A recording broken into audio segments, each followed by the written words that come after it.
This is the Jazz Rocks podcast, where the past, present, and future of jazz fusion lives. Here are musician and radio personality Tom Alexander and author and musicologist Walter Koloski. Hi, everyone, and welcome. It is the Jazz Rocks podcast. It is podcast number 9 and the first podcast of 2018. And we're ready for some very exciting things this year. Walter, how are you? I'm doing great. How were your holidays? Holidays were great. Enjoying the winter here in South Florida. And how about you? How I know it's a little cooler up there than it is here. Yeah, everything was good except it was too damn cold. Yeah. We have a lot of plans for the podcast this year. We have a lot of great guests. We're going to start off our first podcast of the year with the wonderful keyboard player Matt Slocum, who was just on. He was just on the what I'd call the Jazz Rock Fusion Tour of 2017. That, of course, is the Meeting of the Spirits tour that featured John McLaughlin on his last U.S. tour, along with the Fourth Dimension Band and Jimmy Herring and the Invisible Whip.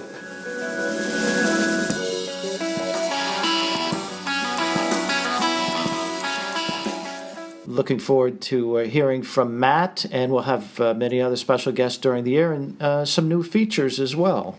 Yeah, no doubt. And Matt's a great guy, and boy, what a great musician he is. And the takeaway for me from that tour, at least regarding Matt Slocum, was sort of the reemergence of the clavinet, what he did with the clavinet, which is an instrument really had its heyday in the 70s in both pop music and in fusion. And it just sort of kind of went away a little bit. And then here's this guy playing clavinet and just taking it to another level, and it was really exciting stuff. You saw the show in Florida, right? I did. I saw it in Clearwater with my drummer bandmate, Tommy Lee, and we went up there together, and it was a fantastic show. And thanks to you, we were able to get access backstage and chat it up a little bit with John and Gary Husband. And of course, that was great talking to those guys and seeing John sort of, at least from a world tour standpoint, sort of ride into the sunset, but high on the horse, if you will. I mean, he just what a great show and what amazing playing. I was moved by a couple of things, or at least I saw a couple of things that stood out to me about the approach to the music.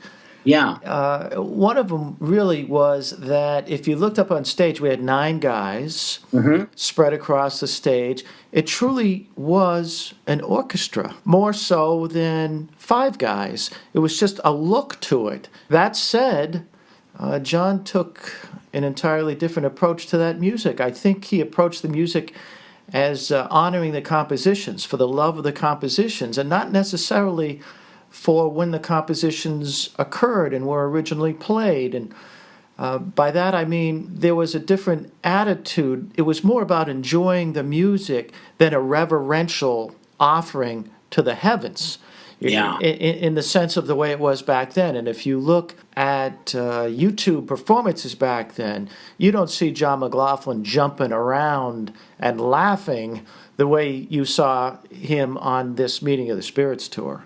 Oh, no, not at all. I totally agree. I mean, it was pretty serious business back in the day, and you didn't even see him smile all that much really then. He really was very focused and moved by the spirit, if you will, but also very serious. This spirit was a lot different, like you said, and it was very joyful and just seemed to be very interactive, with the other musicians and playing off each other, and just really, let's face it, 40 years, 45 years will make a big difference. And it is something that he's grown to legendary status. And I think he can just relax and let the music come to him a lot more these days. And it certainly did on this tour. It was well worth going, and I'm so glad that I got to see it. Well, it was a rediscovery of his own past in a way, right? Yeah. And the way he approached it, I would say he shared it as opposed to displayed it. Do you know what I'm saying? Oh, absolutely. And I think he felt that. I think he sensed that it was a communication with the audience and the listeners, that was very different than it may have been in the early to mid 70s. It was an event then in those days. It was like almost a holy event, if you will, with the gongs and the dressed in white and the bathed in a white spotlight, and that vibe that was happening, which in itself was wonderful and exciting and new and different. But this was more sitting in John's living room, and really getting into the spirit of fun and very playful. And, and I guess maybe those decades, as you grow older and wiser and acquire more musical vocabulary, you can let your hair down a little bit more, maybe. I don't know. But it was terrific. Speaking of gongs, did you mention gong? If not, I just did. Did you notice the gong behind Jeff Sipe? I did. I know for the first part of that tour that for whatever reason, Jeff was very reticent to hit that gong, and when he would hit the gong, he wouldn't hit it hard enough. Right. And I know Ranjit Barrett, the drummer for Fourth Dimension, and some other people were trying to goad him into hitting that damn gong. because back in the day, that gong was important. Yes. It created. It was almost like a call to prayer, really. Right. It opened up. It's like that bell over in Japan. They hit that gong, and you're right. It was sort of we're ready to begin, or in some cases end. And one night, I believe, and maybe this happened a couple nights. I mean, Ranjit was just getting frustrated, and he got up and ran over and hit the gong. And he hit it hard, the way you need to hit it. Right. I was surprised by the number of tunes they played from Mahavishnu 2. It was almost an equal selection. Right. Surprisingly, the music from Mahavishnu 2, Eternity's Breath, seemed to get the largest response the nights I went. Did you find it that way when at your did. show? The music from Visions of the Emerald Beyond, and the music that I guess was more expanded because, you had a little bit of a string section, you had horns, you had all kinds of things going on, as well as having Jean-Luc Ponty in the band. So it just had more, I think, it went a lot more places, perhaps, or at least could because of the size of the ensemble. And I think that was a whole other thing. Yet the tunes that were the older tunes of the original Mahavishnu Orchestra, just a 5-piece, were still produced by a 9-piece band and an entirely different spin. So I enjoyed the entire thing. It was just fantastic. Now, the scary part about that, and I know all the guys that played, meaning Fourth Dimension and Invisible Whip, they'll understand what I'm talking about here. Yeah. That energy that those 9 guys reproduced or produced, because we had new arrangements and whatnot on their own. Right. That used to come from 5 players. I know. It's really incredible. In a way, though, wouldn't you agree that playing with the 9 pieces was more difficult? Yeah, I think the more musicians we add to the fold, whenever we have a performance and we might add guest musicians, it is more challenging because there's more listening going on. There's not everybody's clicking, perhaps. It's just potentially more things to go wrong. Obviously, when you've got this level of musicianship that was on stage on this tour, these guys are listening musicians at the highest level. And I think that they pulled it off brilliantly. And believe me, I've seen bands that size, and I've seen train wrecks, and I've heard them over the years. This was not that. This was beautiful, thoughtful ensemble playing all the way around. You're right. There always is that the potential for disaster is always there. And when you see a few shows, as I did, certainly a couple of shows were better than the other shows. Yeah. Now, of course, I've listened to the music intently over the years. I would tend to hear, quote-unquote, mistakes a little more easily than maybe some other people. But then I get interested in how they fix the mistake. They might play the section quickly over again, or not quickly, but they might play the section right over again. I noticed one day they were off for a couple of days. They weren't quite as sharp, at least at the beginning of the set. They caught on. But they were still learning the music. This is relatively early on, and there's no doubt in my mind by the end they were tight. But early on, and I also enjoyed what members of the Invisible Whip could add, the character they could add to the music. For instance, in Trilogy, when they played Mahavishnu's Trilogy, and the guitar solo is played by Jimmy Herring and not John McLaughlin. Even John McLaughlin, he didn't play quite as country as Open Country Joy, but there was, a little element of it, very small. But Jimmy had a lot more country in his solo. Right. Yeah, and it's sort of a regional thing, right? I mean, Jimmy's music is sort of rooted in that little bit of Southern fried fusion. And he's sort of noted for that with his stints with Allman Brothers and so forth.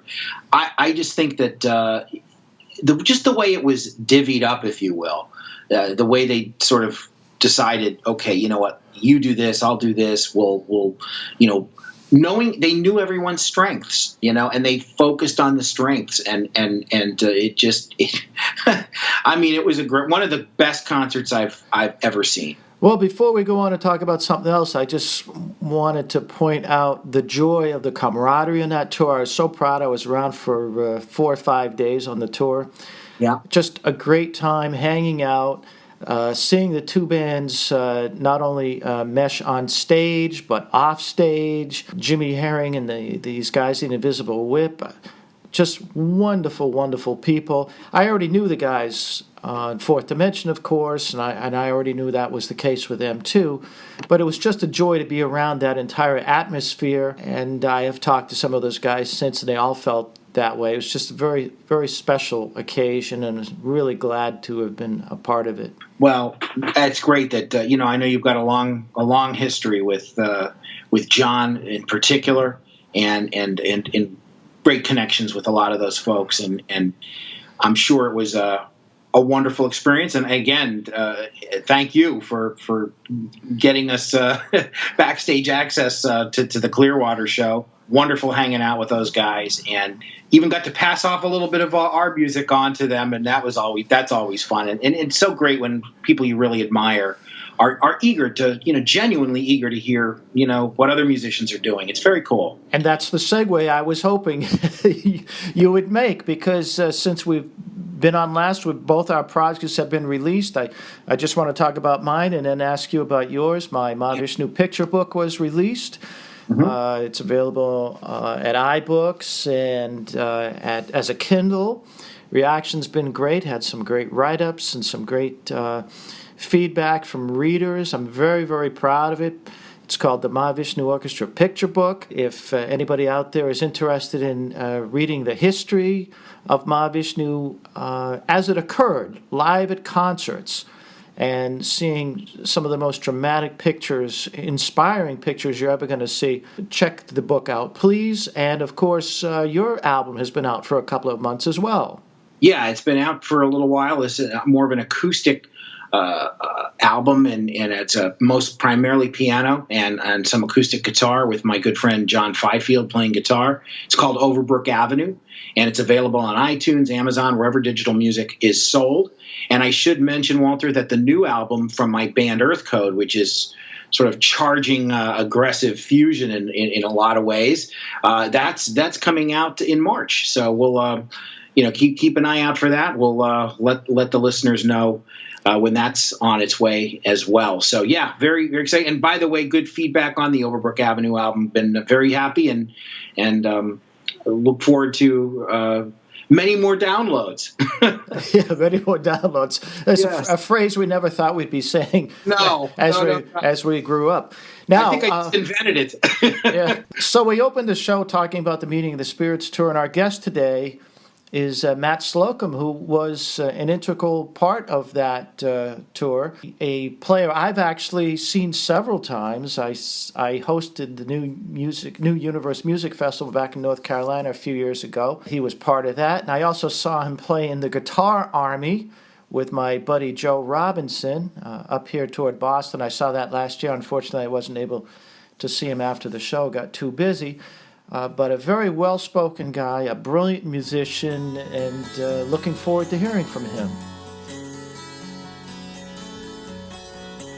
Hi, I'm Tom McLaughlin. You are listening to the Jazz Rocks podcast with Tom Alexander and Walter Kolofsky. Music, fusion, jazz, rock, funk, smooth, funky. Keep listening.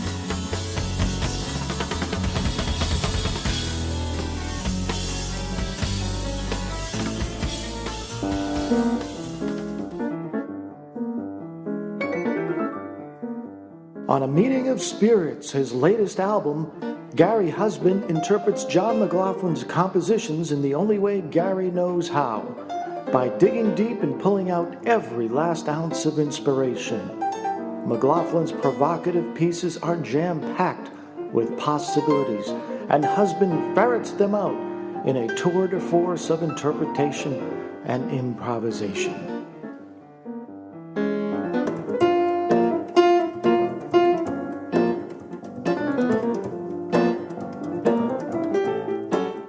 A Meeting of Spirits, Gary Husband on piano and percussion, voice and bells. From Edition Records, available everywhere.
That was Matt's Funk from King Baby, a.k.a. Daka Strut.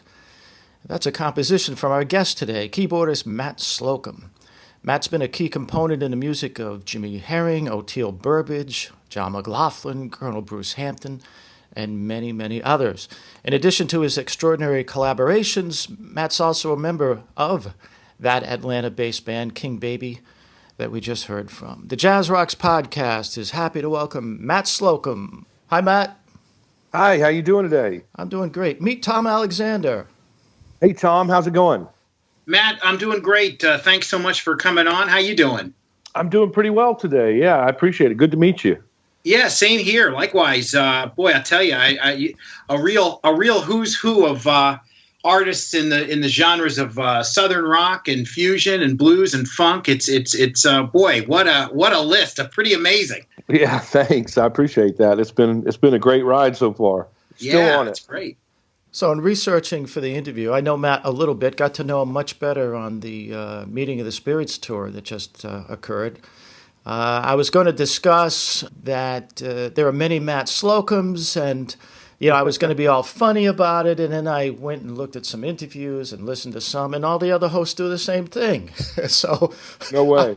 So I'm not going to do that. The only thing I did notice is that they mentioned all the good Matt Slocums, and they don't talk about the bad seeds. Okay. There's one of them who's murdered a few people, but we won't talk about that, Matt Slocum. Wow, I didn't know that. That's some new information. Well, speaking of that Meeting of the Spirits tour, are you down from Cloud 9 yet?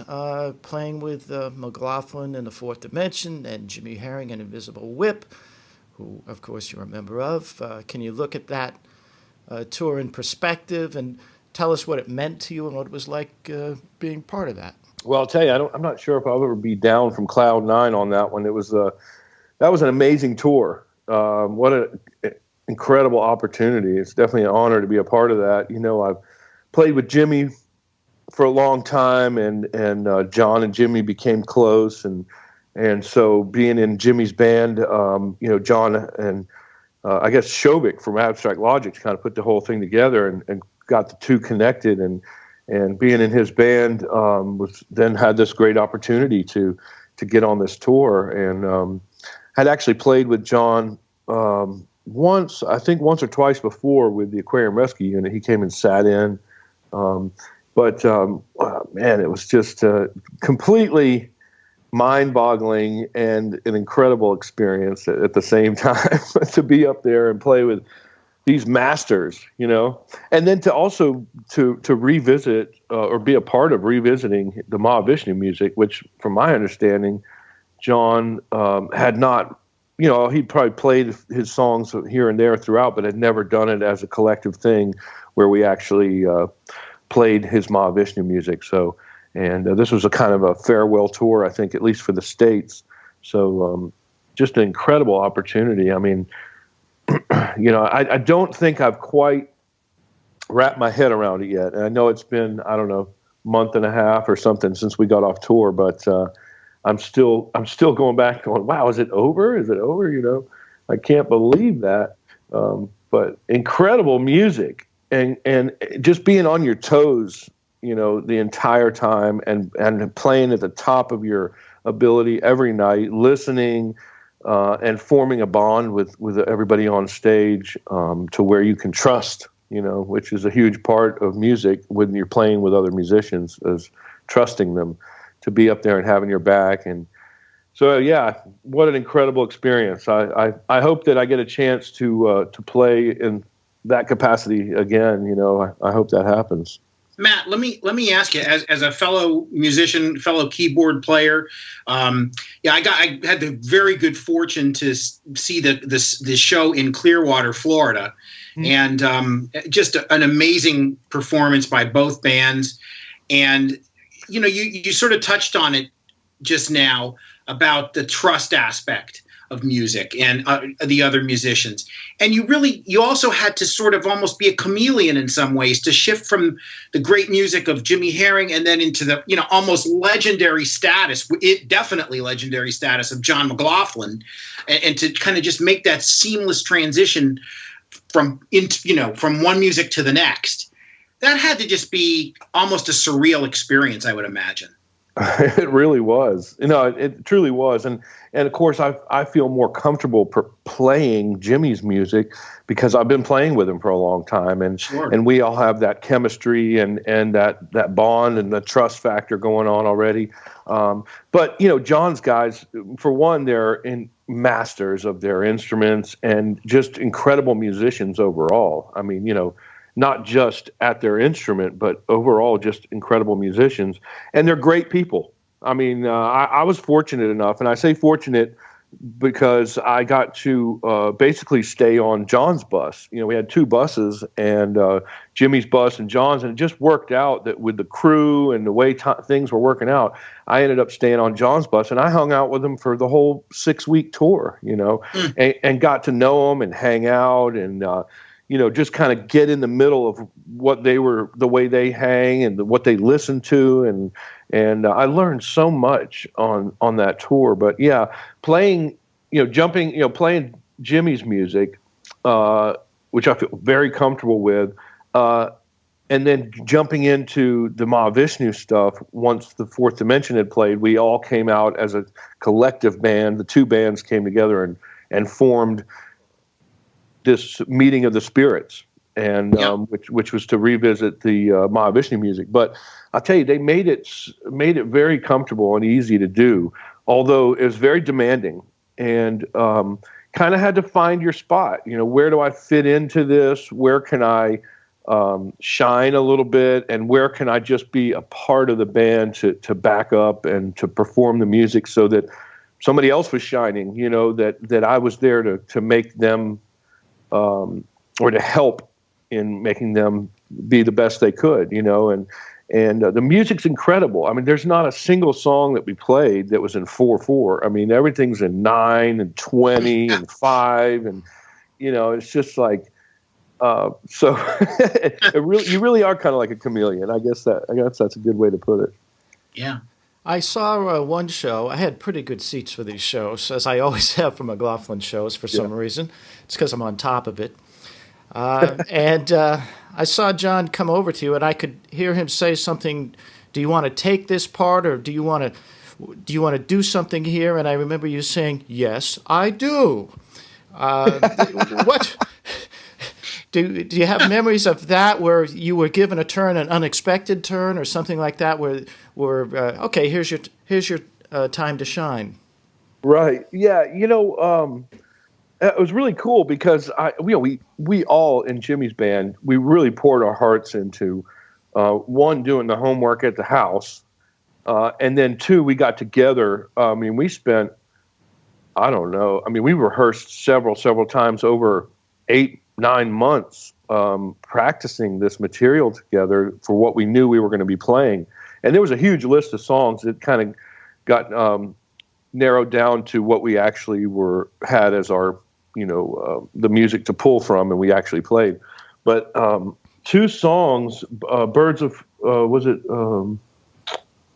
maybe Birds of Fire and The Dance of Maya, I was able to start the tune, and I think John, what you're talking about was John looked over to me and said, "You want to do it?" Like, because sometimes he would just go into it, Right. And then there was like those two songs. I think when we performed them, he and I started the tunes. It was like I started on clavinet, which is a stringed instrument, and it's kind of got a, to some people they say it sounds a little like a guitar or something. So I was able to play those two tunes. And I think what you're saying, I do remember a time when he looked over me, "You want to do this one? You want to start it on your own?" And I was like, "Yes, I do want to start this one. I would love to start this tune." What an honor to even be on stage with him, and then for him to communicate that to me and let me take it. It's just exhilarating. That's amazing. You'd mentioned the clavinet, and I was really taken with the fact that you really hung out big time on the clavinet. I mean, that seemed to be your main thing. Obviously, organ too, and some pianos. But I was excited to hear the clavinet played that way because I hadn't heard it in such a long time. It's like, wow, here's a guy that's really championing the clavinet. And what you did with it physically, the speed, the notes, the articulation was just absolutely inspiring. Wow. But at the same time, like you said, it does have an almost 12-string guitar sort of sound to it at times, or it can almost take the place of the guitar. My question would be, what is the inspiration for having to really dig in with the clavinet? Well, I kind of would say that that's my instrument. I studied classical piano, and I love the organ, love playing Rhodes and Whirlies. I love all the sounds that the keyboards bring, and but clavinet, and I first had my opportunity to actually play one, 15 years ago. I was with O'Teal and the Peacemakers. But it just kind of stuck with me. It's such an expressive instrument. And the way I do it is I hook it up to a wah pedal, which a lot of people do. And then I put it straight through an amp with a tube preamp to sort of dirty it up and get it growly, sort of this kind of growling, dirty sound. And I use it as a solo instrument, and it's sort of part of my personality that comes out in that instrument. I mean, if there's one instrument that I would want to play as a solo instrument, it would be clavinet. It's extremely expressive, especially with a wah pedal. You can get these really lows and highs in any part of the register of the keyboard with the wah pedal. And, like you were saying, the fast notes, like doing kind of like what a B3 player might, play, doing that. And I'll typically do that as many with other tricks or whatever, but I just love that instrument. I really feel like that's my thing, is the clavinet. And I feel like, in a way, I play it somewhat differently than the instrument has been used in the past, so. Well, just to follow up on that, do you find that it can also dictate composition? You get into a sound, a groove of some sort, and it's like, oh wow, you know what? That's getting my head over here now. I'm hearing something develop from this. It's emerging, this tune or something. Do you find that specific sounds can sort of guide you in a composition? Absolutely. Yeah, I mean, that's definitely true. Spot on. I might just be sound checking the instrument, checking a line or something, checking the clavinet, and just go, wow, here's a whole new tune right here. Like, we got to do something with this, just from messing around with it. I mean, there's actually a lot of sounds you can get out of the clavinet. A lot of people would think of it more for like the Stevie Wonder tune, Superstition, where it's sort of without a wah pedal, just that kind of funky thing. And that's the way it's mostly been used in the past. Right. But yeah, definitely. Just like if you got, one of these new keyboards with all these sounds, you might be scrolling through the sounds, and all of a sudden you're writing a new tune just because of this instrument that you're hearing. What's coming up, Matt? What are the upcoming plans for you and your music? I've got some things in the works. I'm going to be playing more with King Baby. I do a lot of different things. I'm going to be playing with a tribute band. We've been doing this Bill Withers Live at Carnegie Hall album, where we sort of interpret it and try to stay true to it, but also be ourselves in the moment. And I'm doing that, which is now we're doing a Rolling Stones kind of a thing. Get your yayas out. That's called The New Stew. It's a cool band. We've been to Japan. We've been all over the States playing, and it's been really great. And, I've had the opportunity to play with one of the guys from the Black Crowes, Rich Robinson, which is a great rock and roll. I mean, it's amazing. That guy's an amazing songwriter and an amazing player too. And it's possible that I might be playing with them some. I hope to play with Jimmy some more. They're talking about possibly touring this summer, and maybe that kind of leaking into some more stuff with John McLaughlin. That's what I'm looking at right now. We're going to end up the interview with another number, but before we hear that, we want to thank you for being on the Jazz Rocks podcast. Really enjoyed meeting you, first of all, on that tour. It was a great pleasure to meet you and talk to you too. After those shows, and we really appreciate you being on the Jazz Rocks podcast. And thank you for having me. What are we going to hear? This is a tune that I wrote. It's more of a straight-ahead tune. It's called Beamin'. And it's with me, some other Atlanta guys, Brian Lopes, Brian Lopes on sax, Marlon Patton on drums, and Neil Fountain on bass with me on piano. We just kind of went in the studio and said, hey, let's record some stuff. You got a tune, throw it out there. And we pushed record and just one take, and here it is. Thanks so much, Matt. Thank you. Good to meet you, Tom. I appreciate it. Hey, thank you.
Tom Alexander, co-host of the Jazz Rocks podcast. I'd like to tell you about a brand new recording by our band Earth Code. It's called Tones from the Middle Distance and features my bandmates Tommy G. Lee on drums and Sean Saul on bass.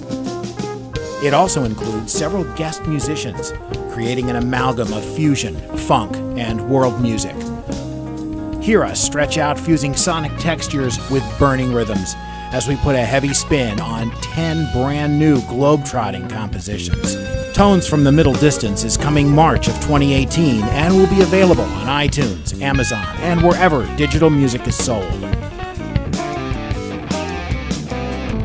Tones from the Middle Distance from Earth Code, coming this March.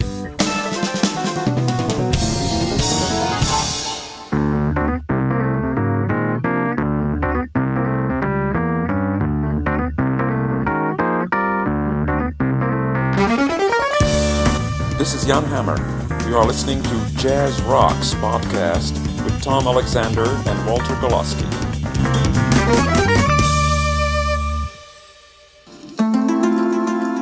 The Jazz Rocks podcast presents The Fusion Files. Tom and Walter reach into their private collections. What will they find? All right, Walter, here we are, the Fusion Files. This will be fun. This gives us the opportunity to delve in to our own personal collections of fusion dating way back and right up until today. And I've got one for you. This is from 1974. Here we go.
Walter, that is the Michael Urbaniak Fusion. I guess you could call him maybe the other prominent violinist in fusion, or maybe one of the three or four real prominent violinists in fusion during that time. It's from an album simply called Fusion, and that was a tune called Good Times, Bad Times. I like that a lot. And he does remind you, there's no way around it, of Jean-Luc Ponty. It reminds me of the Mothers of Invention in a way during that period. Right. You know, that, what's that album, Son of Orange County? What is that album that they did? Live. Live at the Roxy? Live at the Roxy, where they had a lot of that type of interplay with Jean-Luc. Yeah, pretty cool. And you know, that music, I think at that time, especially 1974 was a really cool year for fusion because it had really blossomed at that point. You know, and all the bands were kind of happening. The original Mahavishnu was now in the rear view, and John had gone on to do with a more expanded Mahavishnu with Ponty, of course, by then. But you know, everybody was really doing their own thing, and I think they were all inspiring each other. Zappa was inspiring Return to Forever, and Return to Forever was inspiring George Duke, and you name it. They were kind of going all over the place. So it was pretty exciting stuff. And Urbaniak, I think, had a really kind of original voice that he brought. We've talked about it before, sort of almost like folk music from his native Poland into fusion. So a lot of fun. What do you have? Well, I'm going to come closer by a couple of decades to 1990. Wow, okay. And this, I'll just tell you that this was recorded in Tokyo, Japan.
That was the saxophonist Bill Evans. Whenever I write about Bill in publications, I always have to put in parentheses after his name, saxophone, for obvious reasons. Yeah. Otherwise, people get confused. But he played soprano and tenor sax on that cut. That's from an album called The Gambler. Bill Evans Live at Blue Note Tokyo 2 was put out on this short-lived jazz label, I believe, Jazz City. Yeah. What a band, by the way. He had Mitchell Foreman on keyboards. Yeah. Richie Morales on drums, and on bass was the late Victor Bailey. The tune we heard was called Crest Annex, which is an offshoot from the tune Living in the Crest of a Wave. I got some real sense of like the revised 80s version of Mahavishnu Orchestra for obvious reasons, with Bill Evans and Mitchell Foreman being in that group together, that sort of sound that they had, that sort of linear kind of dual lines and things like that, were very cool. And I enjoyed it. I enjoyed it a lot. And, it's to comment on your having to identify Bill Evans with the word saxophone after it every time you reference him. That's very funny because I remember when the first time I went to see that band, I had not heard of Bill Evans, that Bill Evans. I didn't know who he was. And so when I saw they had listed the lineup, Mahavishnu with, John McLaughlin above the title and then Mahavishnu and then the other players, and it just said Bill Evans. It didn't list what instrument he was playing. I said, "Oh, well, there's a typo," Well, and it was obviously it was a different Bill Evans who I hadn't heard of yet. And then, of course, when I got to see him that night, well, I definitely heard of him because he just was fantastic. He had some fine solo albums later. Yeah. Alternative Man is my favorite. You've just heard from the Fusion Files. Do not keep it a secret. Walter, a fun show and a fun interview with Matt Slocum. I enjoyed talking to him. I enjoyed hanging out with him, as I mentioned before. Great musician. I'm looking forward to catching up with him in any future endeavors. And I highly recommend, if you have a chance to go hear Matt live or any of the bands he's in, you got to go do it. And listen, as listeners of the podcast, let your friends who love fusion know about the podcast. Spread the word where they can hear it on iTunes, on SoundCloud. Let them know. Spread the word. The Jazz Rocks podcast is here, and 2018 is going to be our biggest and best year yet. From Miami, I'm Tom Alexander. And from Boston, I'm Walter Koloski. So long, everyone. This has been the Jazz Rocks Podcast with Tom Alexander and Walter Koloski. Tom Alexander is a jazz musician and voiceover artist based in Miami, Florida. Walter Koloski is a music journalist and historian who lives just outside of Boston. The Jazz Rocks Podcast is produced by Alexander Productions. This program was recorded at Studio Alpha in Miami and can be heard on iTunes and SoundCloud. You can follow the Jazz Rocks Podcast on Twitter at JazzRocksPC and on Facebook at the Jazz Rock Fusion page. If you wish to advertise on the Jazz Rocks Podcast or make any inquiry of Tom or Walter, please email us at info@alexanderproductions.com.